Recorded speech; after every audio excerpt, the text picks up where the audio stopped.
Hello and welcome to Music Maps. So we've done over 120 episodes. First time talking to Simon Reynolds. So Simon's written for Spin, Rolling Stone, New York Times, Village Voice, Guardian, and more.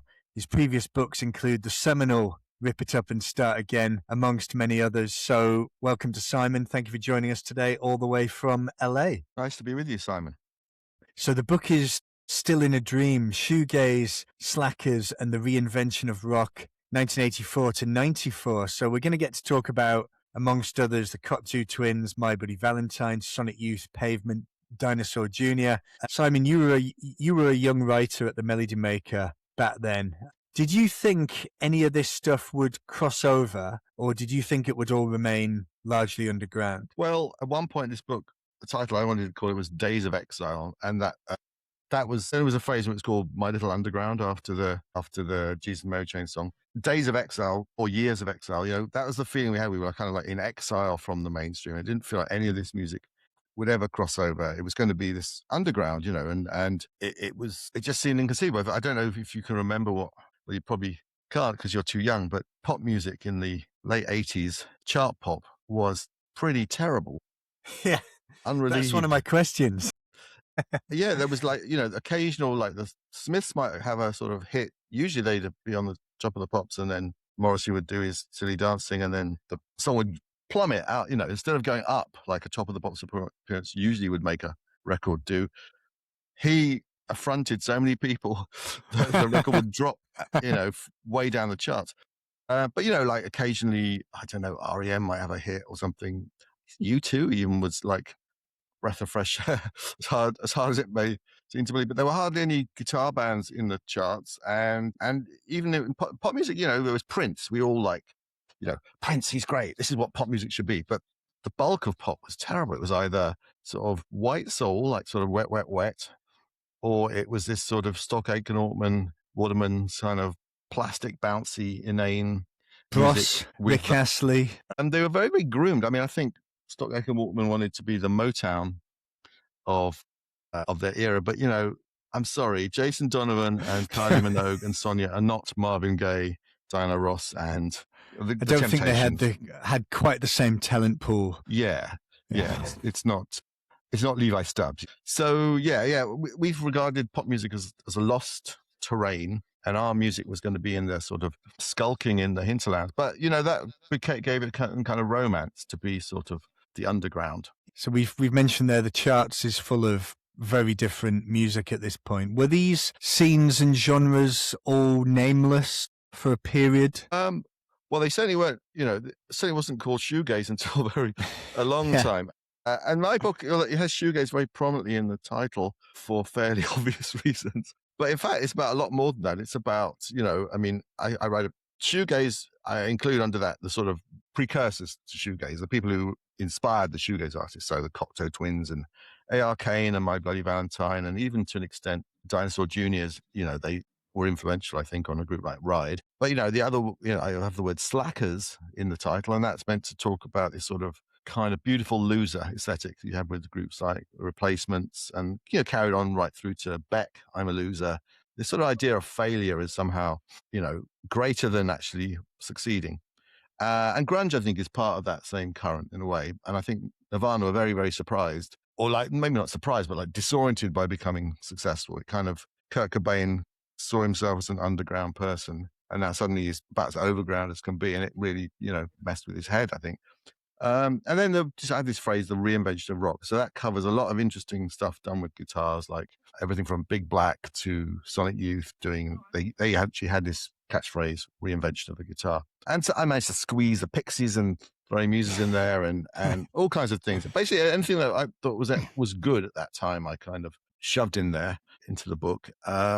And it's sort of like the sequel to Rip It Up in the sense that it's chronologically the next big phase of music. But to answer your name, it didn't really have a name. Like, well, sort of words we at Melody Maker threw around, that like Arsequake was one of the kind of groups. Like, how did that not catch on? Well, some people did use it actually, but no, it was largely a Melody Maker term for groups like Butthole Surfers, and this sort of very heavy, gnarly sound, sort of doomy sound, but also often with quite yucky scatological sort of lyrics at the same time. So there was a ferment of stuff going on, but it didn't really have a name. People talked about noise. Noise was a buzzword. People talked about noise rock or noise pop. Jesus and Mary Chain would be a good example of noise pop. Yeah, we mentioned there the charts is a very different place here. Is there also an element of this which is a response to the politics of the time here in the late 80s? I think it's an oblique response. Like one of the things I noticed, I say like, at the end of the book, I say like, none of these groups hardly ever referred to surrounding political realities in their songs.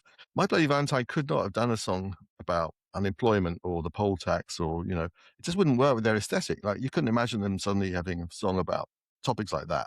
It would feel quite jarring, I think, wouldn't it? Yeah, whereas in the post-punk era or the era of two-tone, of course, you had Stand Down Margaret by the Beat, you had Ghost Town, which is about the economic, industries dying and the town becoming a ghost town. UB40 had songs like 1 in 10 about, 1 in 10 people being unemployed. The Earth Dies Screaming about nuclear war. It seemed to fit the era, but by the late 80s, I feel like people kind of don't know what the point of doing that is anymore. It doesn't seem to achieve anything. And it just didn't fit. The aesthetic of the time was much more dreamy. People were interested in the dark side of the human condition. Sonic Youth had lots of songs about psychopaths and serial killers and people like that. There was just it was much more sort of romantic and I suppose escapist in a way, but like a kind of narcotic escape from reality. But I think you get the sense of what's going on almost as a negative impression in the music. Like what they are escaping from is this very dreary, static. It's a very sort of static time in the sense that it just seems, by 1987, the Conservatives had won 3 times in a row. It just seemed like this would never end, And if you're a young person, and most of these people are on the left, I think, nearly all of them, I would say, were on the left, probably many of them to the left of the Labour Party then, the lefter side of it, But it didn't seem like it was ever going to change. It seemed like enough of a majority of the British population were very happy with what Thatcher was doing and weren't too bothered about unemployment, especially as it was occurring, often it wasn't occurring so much in the south of England, it was occurring in the former industrial north and places like that. So there was a kind of callousness, I suppose, was abroad. And if you were young, you couldn't understand how people would vote for that in favor of these callous policies, but enough were to give, the Tories had 4 election victories in a row, because in 92, John Major won. Hopefully never again anyway, fingers crossed. Never, yeah. It won't happen again. Who knows? But the Cocteau Twins feels like a good place to really start as far as bands are concerned. So is that kind of where this all begins? Well, that's in the story I'm telling, I make them the start of it. What it felt like at the time and what it feels like in hindsight, it all gets blurry. But in terms of the story I'm telling, the Cocteau Twins seem more and more crucial to me because they're like a band where, the most significant thing about them is like the lyrics don't matter. The lyrics are just gobbledygook she's come up with in order to sing. And you can't make out the words most of the time. When you can, they're the most delicious nonsense.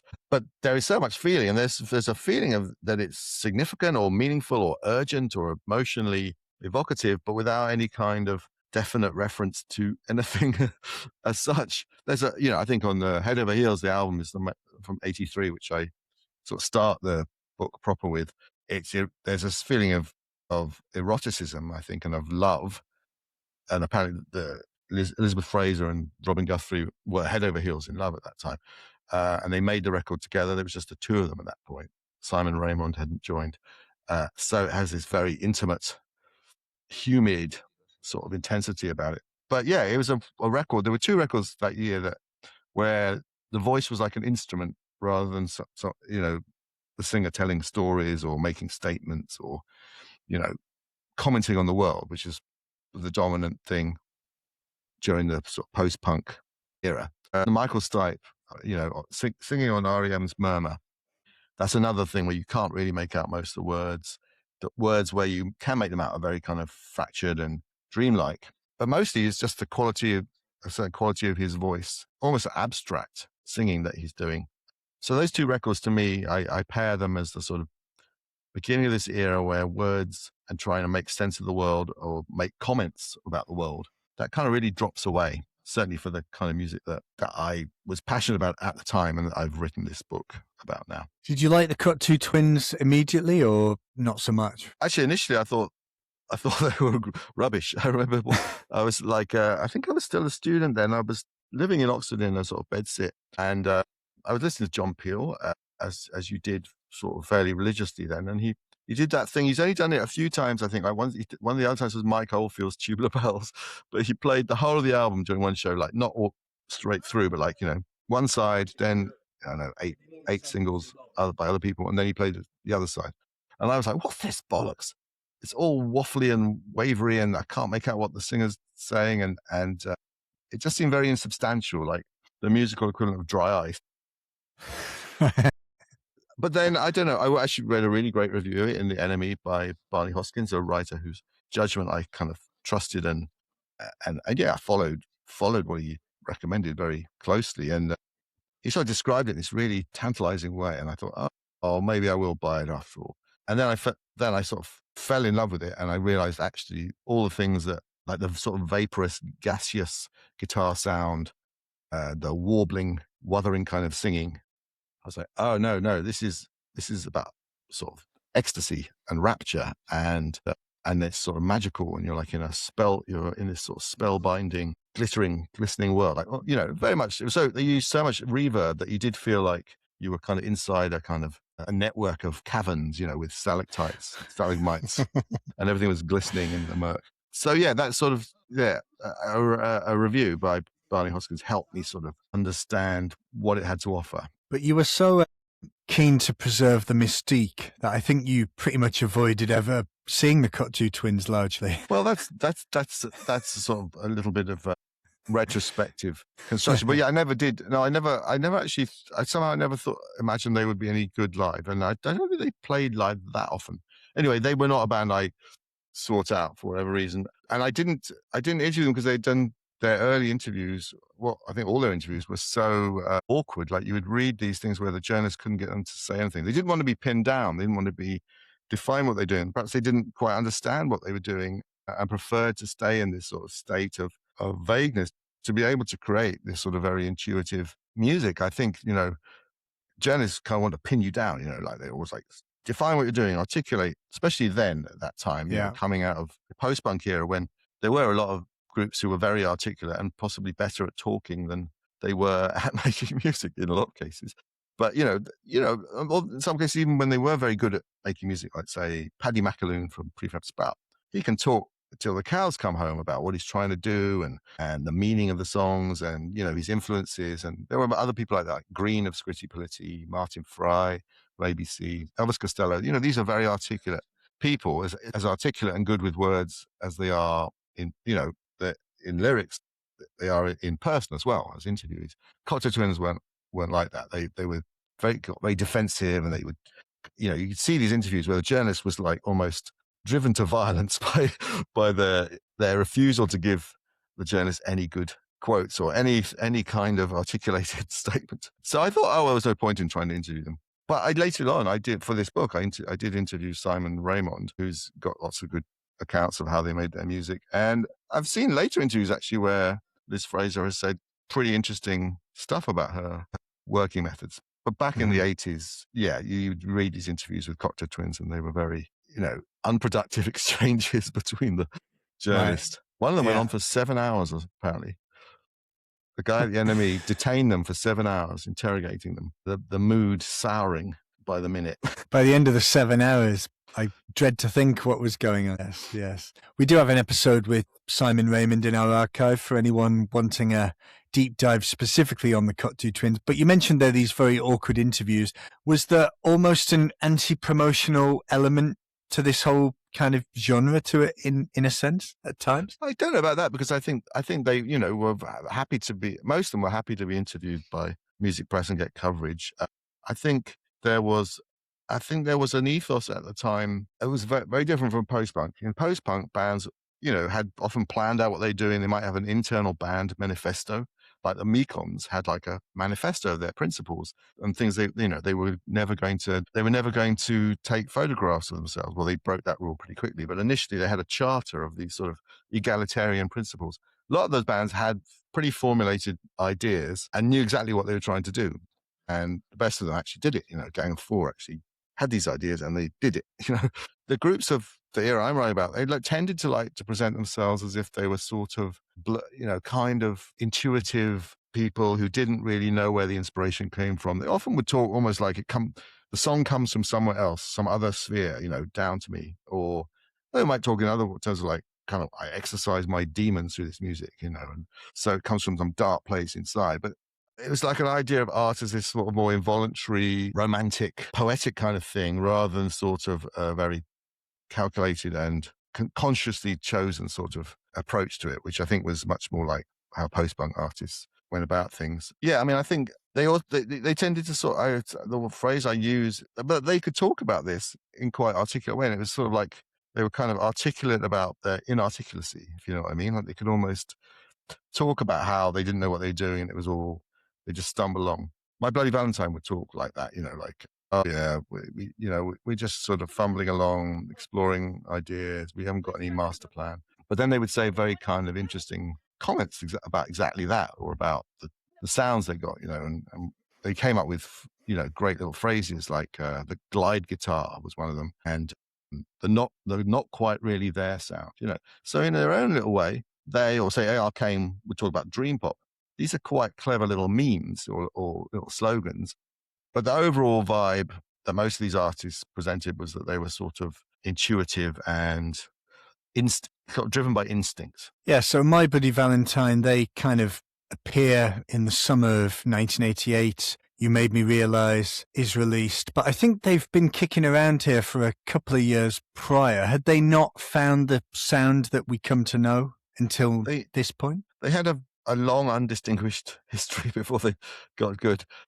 There's a couple of albums I didn't listen to them at the time. Why would you? They were terrible, and no one knew who they were. But they did a couple of albums in the early mid 80s. That, as out of duty, the duty of the historian, I have listened to now, decades later, while doing this book, and they're terrible. They're just terrible. And then they get to be kind of sort of average. Like an average sort of indie pop group with 60s influences, like the Byrds are very audible. And they start to sort of hear groups like Husker Du and Dinosaur Jr. So they're getting a bit of that blurry sound, that sort of snowstorm sound is how I think of it. But then something seems to happen round about, they made a record that was quite nice called Strawberry Wine. It's pretty, but it's sort of still not there. This was like 87. Then something seems to happen, I don't know, it's like some kind of magical germinal process where they just go up several levels. And I think part of it is Belinda Jane Butcher joined.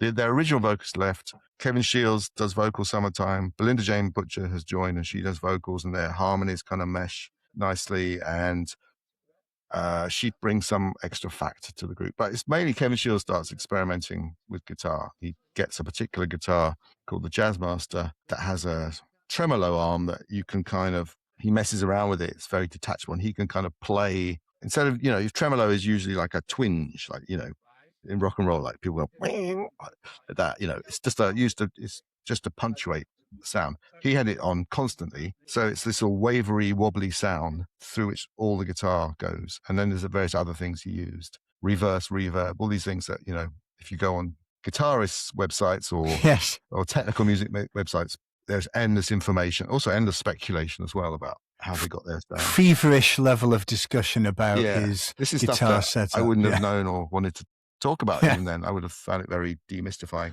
But, he starts to become a scientist of sound to some extent. And then later on starts using sampling his own feedback and guitar sounds and playing those guitar tones on the keyboards, which gives it a whole different other feel. So their music gets more and more abstract, but it still has these beautiful songs in it. I think that's the thing. That's the thing about My Valentine is obviously you notice the guitar sound is amazing, but it is ultimately exciting. I mean, it works because these lovely melodies that are sort of sad, sighing sort of melodies that weave perfectly with the noise and kind of pull you into the noise. It's still a kind of pop music, and it rocks as well. Especially the Made You Realize and Feed Me With Your Kiss era by Valentine are a very exciting live band. Was signing to Creation a key part in the development? Or I mean, I think it's a sign that they've got good enough to be on Creation, which was like a important label, and had the Jesus and Mary Chain's early records, and who else they have at that time? They had a House of Love, they had Felt, they had a whole Primal Screen, they had a whole bunch of prestige indie land artists on. So they join the roster, and what is funny is that they go to the top of the league very quickly. There was a big thing that Creation did in August 1988. It was called Doing It for the Kids. It was like a celebration of the label's 5th birthday. It was at the Town and Country. I went to it. It was in August. It was incredibly humid and sticky in there and quite unpleasant, but some great music. And then, but My Bloody Valentine headlined, and they'd gone from being like kind of nobodies really to headlining the Creation birthday bash. It wasn't Primal Scream who headlined it, or House of Love, who were very big then, or Felt, or it was My Bloody Valentine. So their status and stature in the scene elevated almost instantly with their first release on Creation. There is a story in the book about you visiting My Bloody Valentine in a squatting Kentish town. Yeah. Did these bands make any money? I don't really know, to be honest. Yeah. I think back then, if you got to a certain level on the indie scene and sold, I mean, I don't know how many albums you'd need before you start seeing money, but like probably, I think they recorded Isn't Anything very quickly. I mean, they could only afford a couple of weeks to record it. Often you hear about groups like, well, Valentine would go without sleep just to maximize the amount of time they had in the studio. A lot of their music was recorded late in the middle of the night in a state of, sleep deprivation. And I think adds to the sort of weird atmosphere of it. But yeah, and so if you're not spending that much to record the record, then you recoup much quicker. And I think if you have an indie land success in those days, like if you got to number 1 and sold 50,000 copies or something like that, you probably are making some money, because the only way to get the music then is in physical form, is to buy it on vinyl. And because compact disc, when a thing for our scene, compact disc is something you associate with Dire Straits and those kind of groups. It's like they were very expensive compact discs, and they were like they were clean sounding, and they went well with Dire Straits type music. This kind of music sounded best on vinyl, and that's what nearly everyone in the scene bought, or maybe a few people bought cassettes. But yeah, you probably start to earn some money from that. My Bloody Valentine were on the cover of Melody Maker, and I used to have a flatmate who was in the business, and he said, well, once you've been on the cover of a music paper, you can double your booking fee, what you're paid for doing gigs. So when you're at that level, you're earning a bit from live performances, you're selling T-shirts, you're not getting massive of royalties from radio play, of course, but I think you probably could make some money, but I think a lot of it would then go back into buying equipment and gear like that. So I think even though they were quite successful, My Valentine, I believe they still carried on living in squats even after the success of Isn't Anything. And were leading quite a precarious life. They were, I think, because a lot of money goes back into the band sound, like great amps, and you want to have more and more guitars and just equipment to make your music with. Effects. Anyone who saw them on their recent shows here in London, Kevin Shields' amp stack, that must have cost a lot of money. Yeah. And it's sort of like, it makes sense because you're improving what you do, but you're kind of beating the competition by having the biggest, best sound around. I've never seen anything like that at a gig. I think probably, bands probably start to make money when they're sufficiently big in the UK that like an American label will want to license them. So you get money from that. And then in world sales, I think in those days, though, it was, there was a viable dream of making indie music, or like, left field underground rock music, where you could get to a certain level where it was sustainable and you have a probably quite nice life. Not like, not having flash car and a big house, but like, for a young person. But comfortable nonetheless, for sure. Yeah, like, livable, and also living the dream, because you're like touring and playing festivals, and you're like making records, and you're fraternizing with all these other bands, and it's what you dream of. It's not necessarily, you're not necessarily putting money aside for retirement or anything like that. No, probably or investing in property, but it was much. I think it was much easier for a cult sort of artist to make a living then. So what were the influences? Because I think the Cocteau Twins and My Bloody Valentine, I don't think the influences are sometimes that obvious.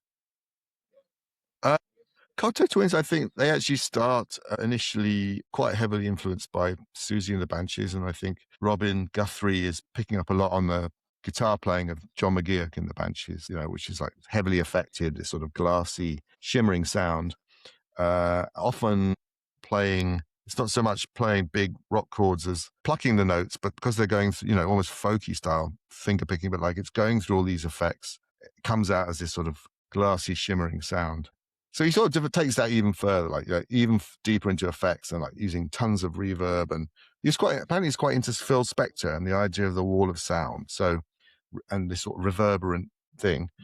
And then, using a drum machine or like I think it was actually a tape recorder with drum patterns on it, a tape loop, one of those reel-to-reel tape things. It's sort of coming out of that sort of more atmospheric side of post-punk, The Cure and Wire and The Associates and above all, Susie and the Banshees and I think this album, Kiss in the Dream House. But they just develop their whole sound just becomes entirely, it's really about texture. It's very textury. And Lord alone knows where Elizabeth Fraser is coming up with her singing from. It's pretty unique. There aren't really. It is, for sure. Precursors. My Bloody Valentine, I think, had a lot of 60s influences and probably, like many of the groups at that time, had heard the Byrds and the Velvet Underground. I think Jesus and Mary Chain were a very big influence on so many groups. The idea that you could have kind of a wall of noise and then this sort of pretty pop melodies sort of almost bobbing alongside it. I think with the Mary Chain, it was like there's the noise and then there's the melodies and they weren't quite integrated. And that was what was interesting about them. But with My Bloody Valentine, like the melodies and the noise are kind of much more merged and intermeshed and it makes them more potent, I think, in a way. They were probably a group that was very big on the underground scene at that time that was influential was Husker Du, which again had great sort of raging wall of noise with all these sort of overtones and sort of phantom harmonies that you'd hear in this bleary cloud of sound, but also had these sort of soaring, aching sort of melodies. And they had like the two guys in Husker Du took turns to sing, but like the other one would do backing vocals. So it immediately gives it a sort of birdsy 60s-ish Crosby, Stills and Nash sort of quality, even though it's noisy punk music essentially. So yeah, I think Loveless probably goes on to probably being the peak of the genre, certainly in aesthetic terms. Obviously, famously takes a incredible amount of time to record. In the opposite of what you just talked about, how you could make a record cheaply and then go on and do quite well from it. But the counterpoint of this is this janglier, more melodic side of this era. So tell us a little about who makes up this side of the underground, which kind of runs concurrently to this noisier stuff on the other side of the spectrum.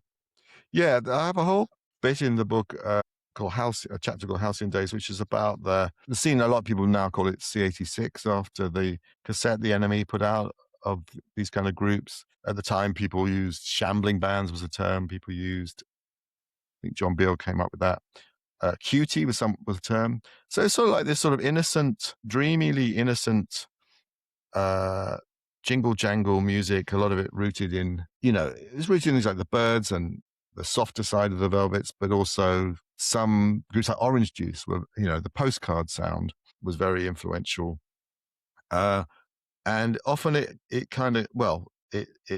very often came with imagery and a sort of vibe that was kind of innocent, like harking back to childhood. So have a group like a very influential group, the Pastels. Their first record was called Songs for Children. Like I think it's an EP, and it has like a picture of a baby or a toddler like looking at a record player, a dance set, little tiny kids record player, fascinated by the rotation of the disc in it. And the whole vibe is sort of like, it's kind of like pre-adult, it's love songs, but they're often more about holding hands and the nookie as such. And apparently someone told me that, I wrote this whole thing analyzing the innocence of this imagery and the childishness. And someone said to me, well, they were all at it like knives, they might have been dressing in children's anoraks and looking like they were 12, but they were actually as rampant as any group of young people.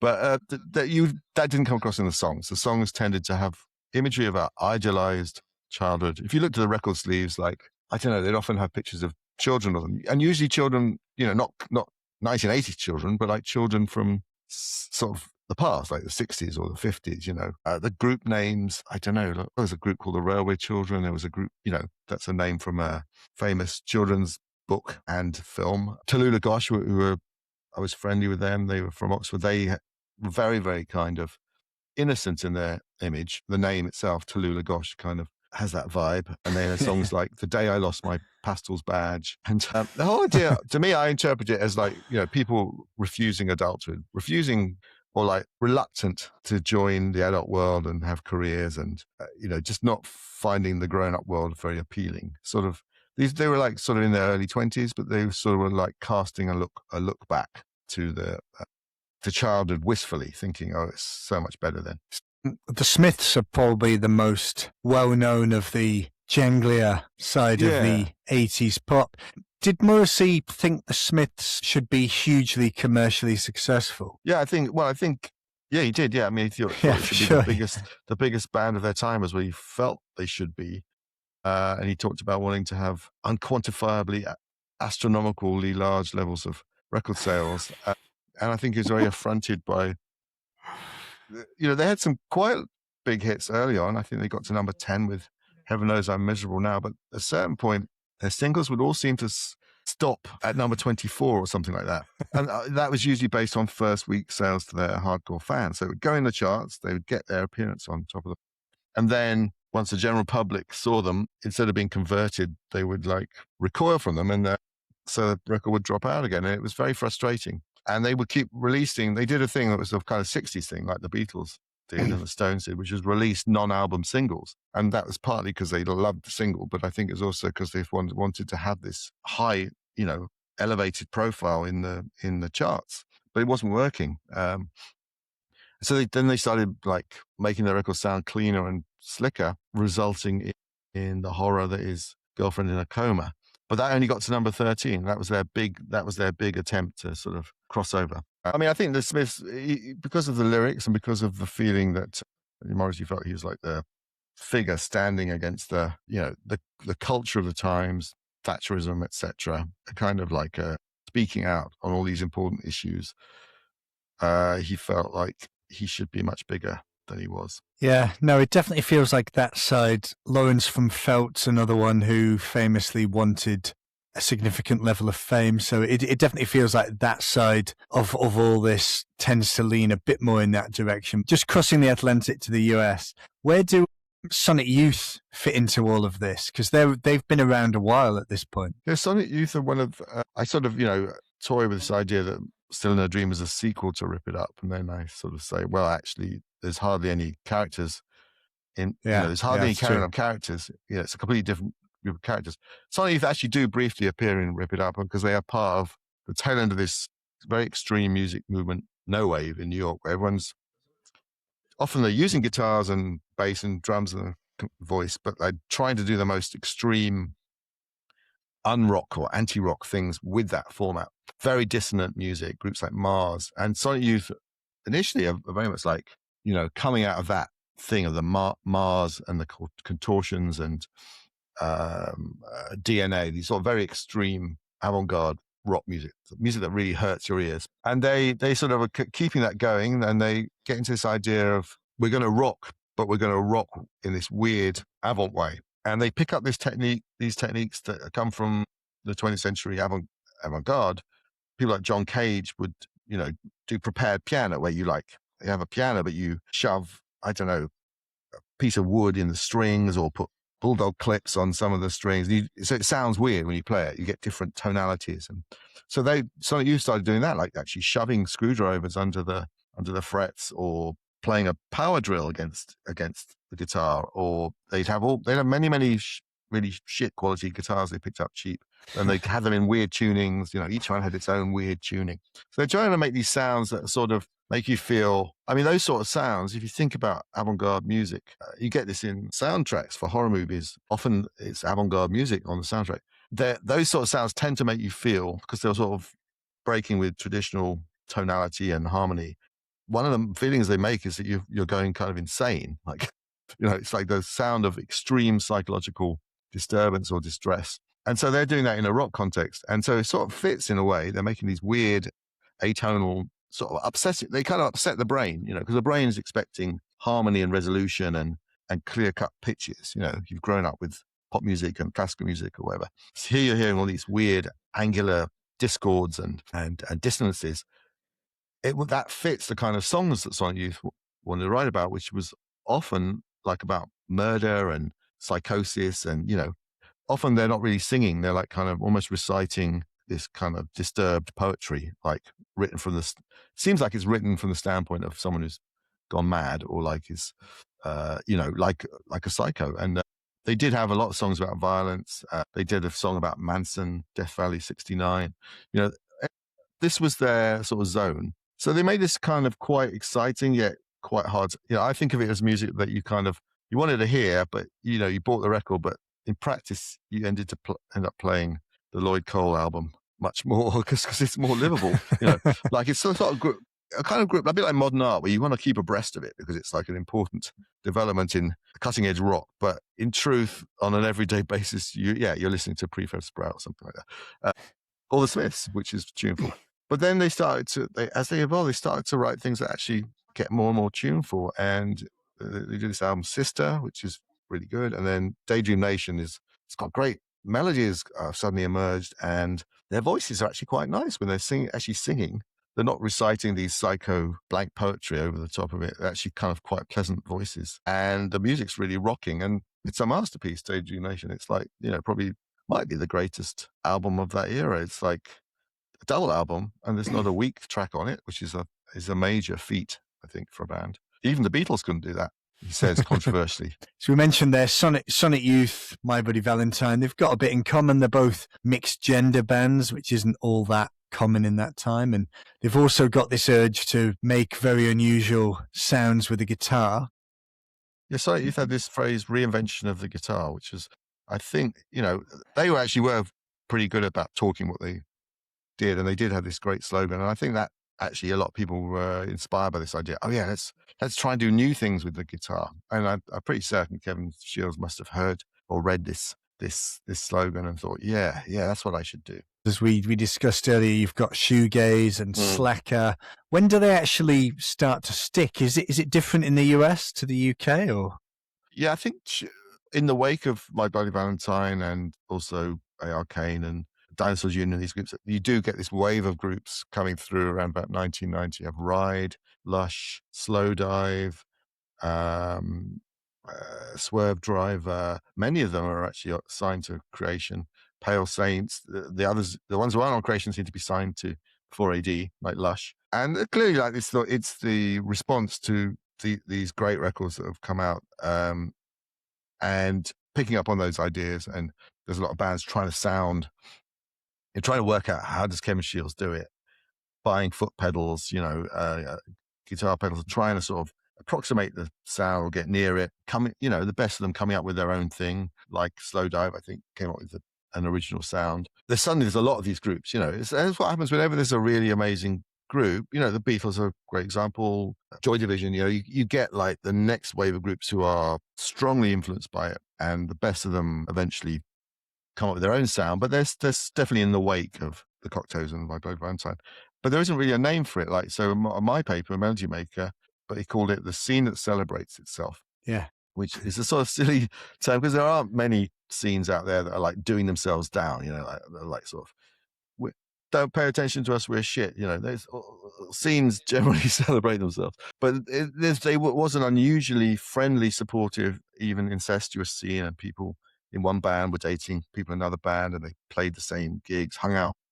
There's a pub, whose name I forget, that they often used to hang out at. And a lot of them were like from Oxford, Reading, or London. So people talk about the Thames Valley scene as well, was another term. Yeah. But then this negative term, shoegazing, was coined by someone, I think, at the NME, because bands, he said it was complaining the bands don't put on a show much. They're not really projecting much. They're not bantering.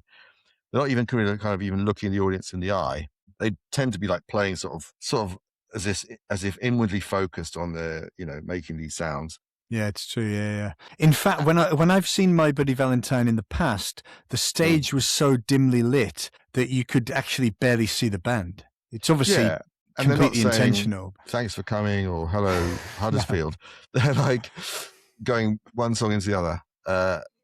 And often bands would leave the stage and put their guitars against the amps for that sort of feedback thing, so they, instead of even having an encore, they just have this sort of potentially endless feedback loop instead of saying goodbye, just this sort of noise. So this journalist, it's called them shoegazers because, a lot of the guitarists were looking down at their feet, activating the guitar pedals. But it became like a word for this sort of bands who weren't performing, putting much energy into actually performing as a show. Mm-hmm. There was not much to look at.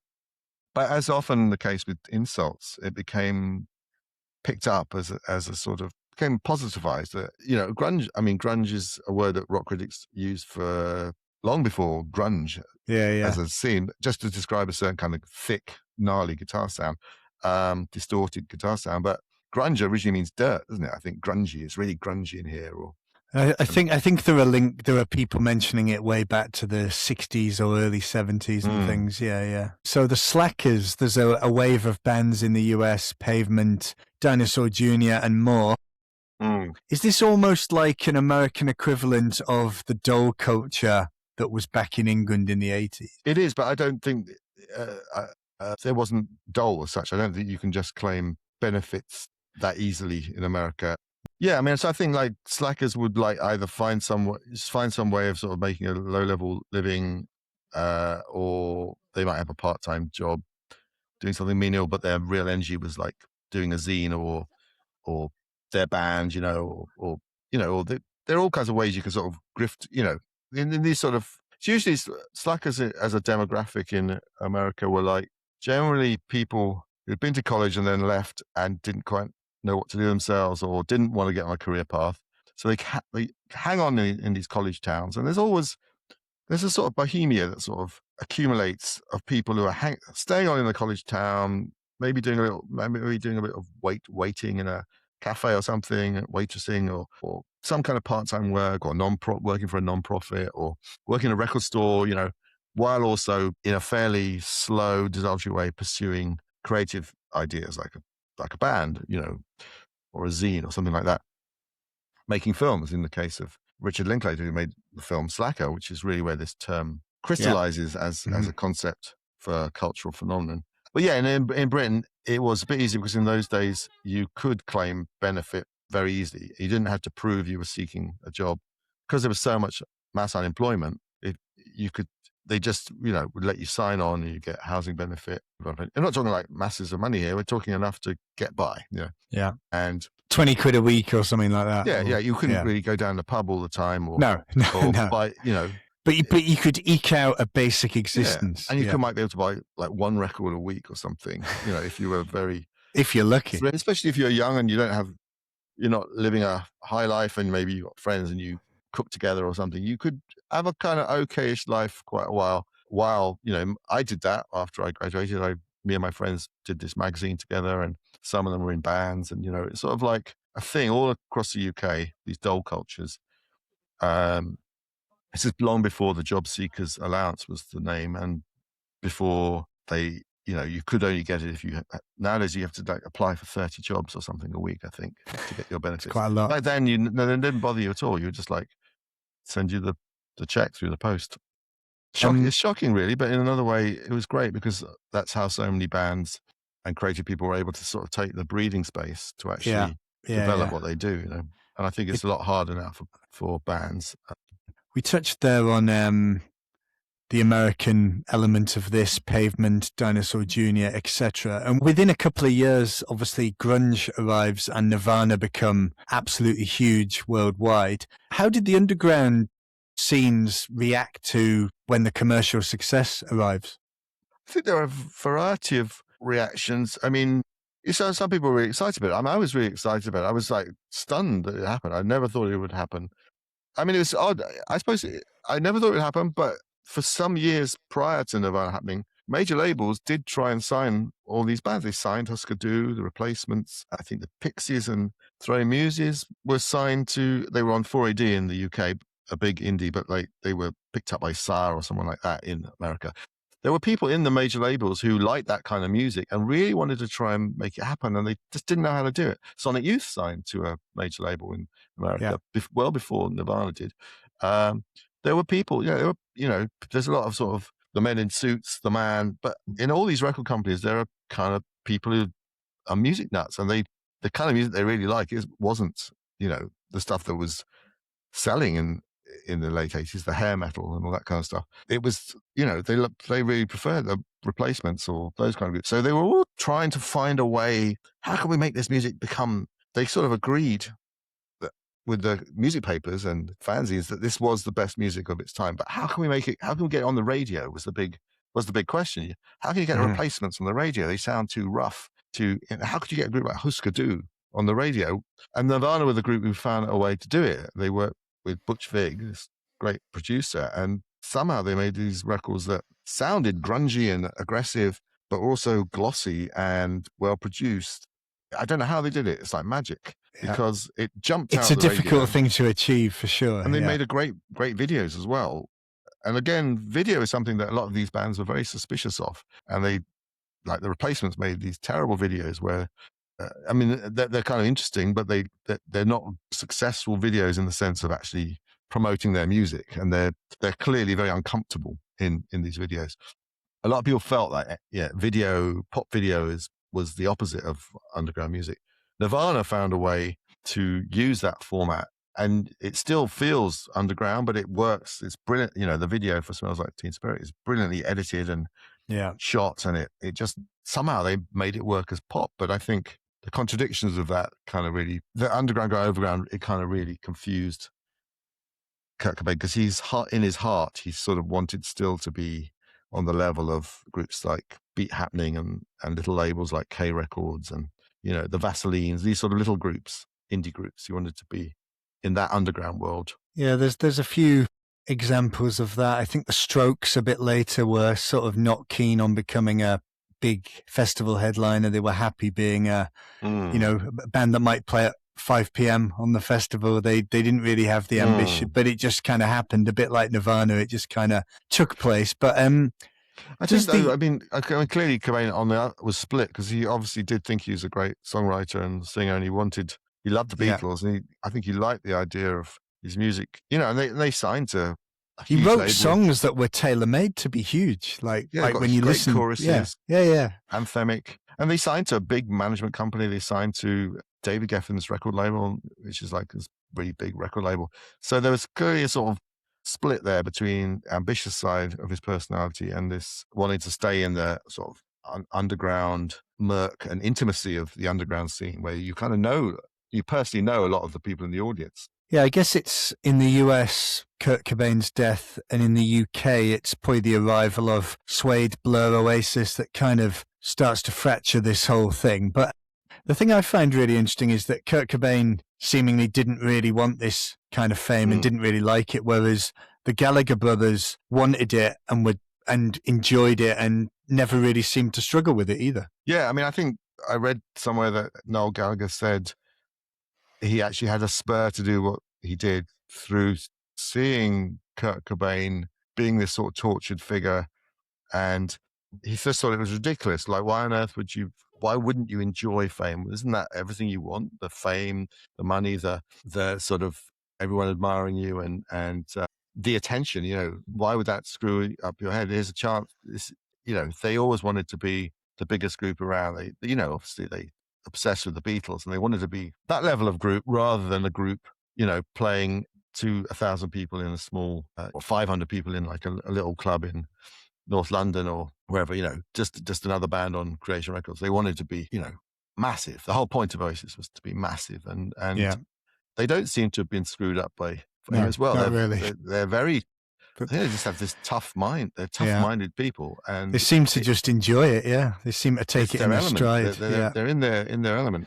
They certainly, as far, I mean, I haven't followed all. They have their internal problems, but those existed, I think, from the start. Right? It's not caused. I imagine they were there when they were kids, and they're still there now. But so I think that's quite impressive. Because normally fame does screw up people. I mean, the Beatles were certainly messed up by it, but they just seem to be tough as nails and just love it. Yeah, there's something, you know, Kurt Cobain's maybe someone who maybe wasn't built for the success that did arrive. But the one thing I find interesting is that on the topic of Oasis, they get hammered for nonsense lyrics. You know, they get hammered by people who don't like them, don't they? For slowly walking down a hall faster than a cannonball, etc. And she's got dirty dishes on the brain, and all these just nonsense words. But yet, some of the bands we discussed earlier, like the Cocteau Twins, they seem to get away with it. It's kind of an interesting thing. That's good. You've caught me out on the contradiction there. Well done.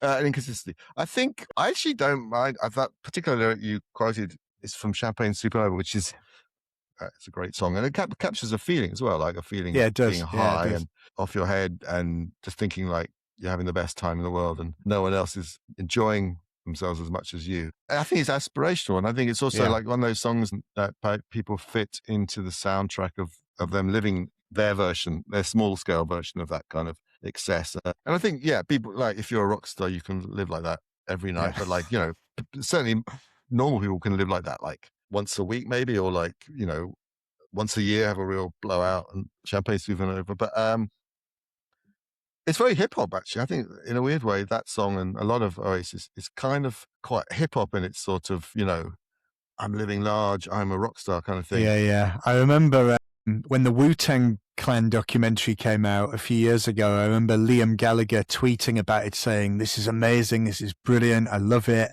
They're just like us, they're the same as us," and all this. So I think you're right with where you pick that out. They're coming from a working class background, and And there was even this group, Ray Shremmer did a song called Black Beatles, which is sort of like, I'm living like I'm a young man living like a Beatle. I'm like a multi-millionaire.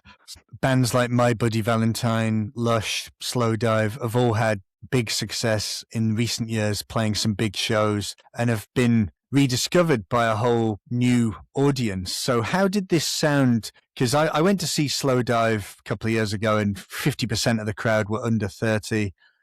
My Bloody Valentine, similar at their recent, played the Albert Hall and played Wembley. So how did this sound get discovered by a whole new, much younger audience? I don't know. I mean, I think a lot of it is through TikTok streaming. videos, apparently, is Slowdive. They appear in a lot of TikTok videos and Instagram and all these sort of social media things. They circulate. I think there's something about the Slowdive sound and that shoegaze in general that kind of has a perennial appeal to the sensitive young person. It's sort of dreamy. There's currents of sadness in it. It's quite sensuous music in its textures. You can kind of get lost in it, almost like a blanket that you wrap around yourself.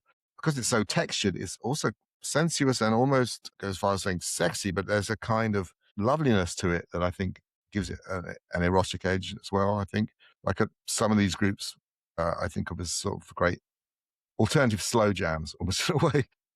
I think for bands as well, I think young bands wanting to make music, that era beckons as, you know, one of the last eras when people were doing really new things with guitars. But it's also quite an achievable sound because it's so much based around effects and pedals and things like that. You don't actually need to be that brilliant a guitarist to make a satisfying sound, because, you know, if you look at what Kevin Shearsong is doing on the guitar, a lot of time he's sort of strumming it, you know.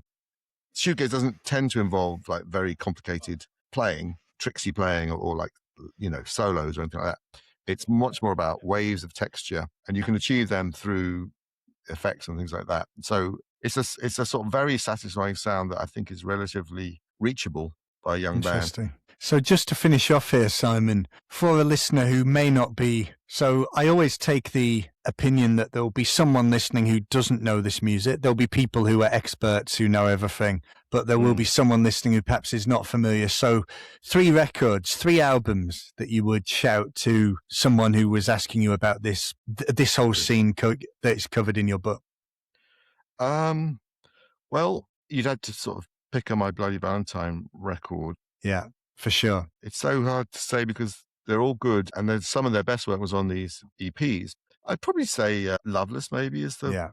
It's got to be Loveless, Simon. You've got to have that in there. Surely. They kind of perfect what they're doing, and they also have a couple of songs that are like take their thing as far as it went. Like the Soon is sort of has a very powerful kind of dance groove underneath their sound, and then To Hear Knows When is just about as abstract and still very pretty, actually quite memorable and catchy, but it's very, very abstract, almost like ambient music.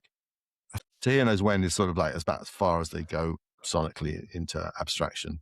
And then, yeah, I think Daydream Nation by Sonic Youth is like a fantastic record. It's got all the sort of blurry, weird guitar tonalities, but great tunes. It's two double album. Every song is great. I'd say maybe Slowdive. If you wanted to listen to a Slowdive, I would recommend the EP Holding Our Breath. It has my favorite song by them, Shine, on it, which I think is in some ways as far out as they go, but very pretty and beautiful. And then it has a track called Golden Hair. The whole EP is really lovely. Yeah, fantastic. I had 3 written down and you hit 2 of the 3. So you were doing pretty well. What was the one I missed? Slanted and Enchanted. Oh, yes. Pavement. Well, that's a fantastic record. Yeah. Yeah, they're one of those groups. They were kind of called slacker. I don't know if they really were. I mean, I think all these groups the irony of being called a slacker is they actually worked pretty hard, Dinosaur Jr have put out 11 albums and they're still touring to this day. And, Jay Mascis clearly practiced a lot with his guitar. Yeah. He was a great guitarist. Can't be that big a dossers, can they, if they've got that volume of material? Yeah, like real slackers don't do anything at all. I think it's more like the sort of manner they had, this sort of like dreamy, confused. The clothing and the appearance of it all and that kind of mumbling thing. Interviews. Yeah. Brilliant. Well, there we go. That's the story of Shoegaze. We touched on the US scene and the UK. So at the end of each episode, we each recommend something we like. I gave Simon minimal notice to think of something, but hopefully he has managed to come up with something he can now recommend for us. I'm reading a book at the moment by a guy called Simon Critchley, who's a philosopher, but has also wrote a book about David Bowie.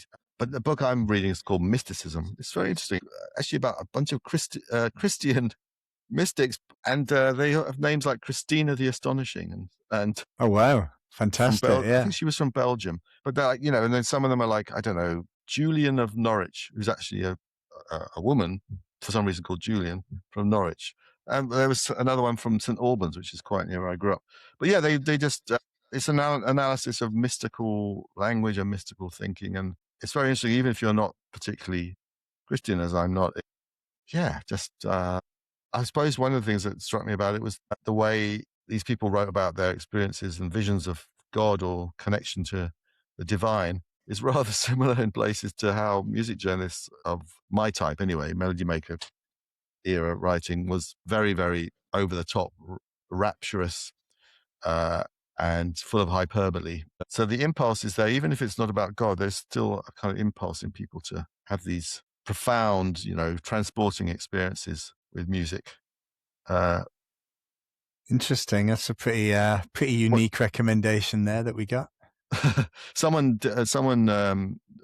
my paper described the Cocteau Twins as the voice of God. So there is that sort of, the hype of music journalists can actually go into this sort of mystical zone. Yeah, for sure. I'm just going to quickly recommend, I've just got Wimbledon on in the background here. So I was actually offered a ticket to go to Wimbledon today, and I said no because I had several podcasts to record and it's 36 degrees outside. So for an American listener, that's 98 Fahrenheit. So I said no, but so the women's Wimbledon final is 2 women from the Czech Republic. So the Czech Republic are guaranteed to win their first. I think Jana Novotná was Czech. She won it in the 90s. So I think it's their first win for a while. So yeah, shout out to the Czech Republic. They'll have a Wimbledon winner on Saturday. So yeah, mention to them. Yeah. Thanks to Simon for joining us. Keep an eye on we've got lots of live events. We are hoping to get Simon over in the autumn for a live event. We've got lots happening over the summer. We've got talks about all kinds of things. Prefab Sprout, Black Sabbath, Coldplay even. So we've got lots of eclectic conversations. Simon's just giggled at that one, but we do have the lady who discovered Coldplay is coming to give us a little talk about that. So we've got all kinds. And keep an eye in the autumn because we'll have all our bigger events. We'll be back in September through to December.